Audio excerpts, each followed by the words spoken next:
Hi everyone, my name is Isabella Susilowati.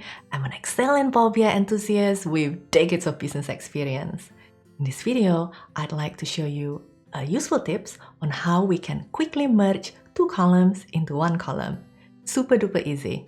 Let me show you. Let me show you how we can quickly combine data from these two columns using ampersand. So all you need to do is type equal data from the first column and then type the ampersand or and like that. And the second column. Voila, they all combined into one. Double click it. Done. Oops, but there is no space in the middle. They're all squashed up. No problem. All you need to do is insert a blank space. Remember, put that in between inverted commas. So put a blank space and then close inverted commas and then use one more n. And press enter and double click it. All done. Very easy. Combine data into one column. Now how about if we have three columns that we want to combine?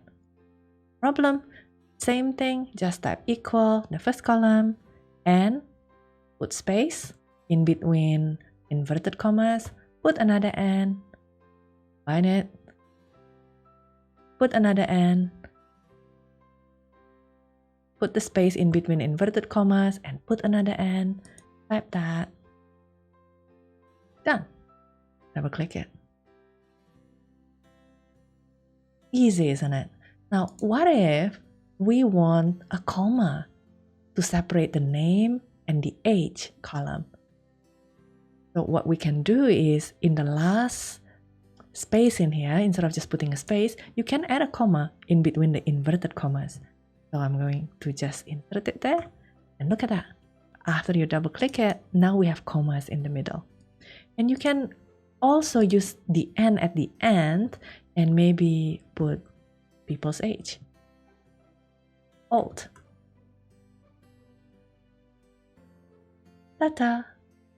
Very simple. So you can use the n sign or ampersand as many times as you want in a formula to combine multiple columns as well as text into a single column.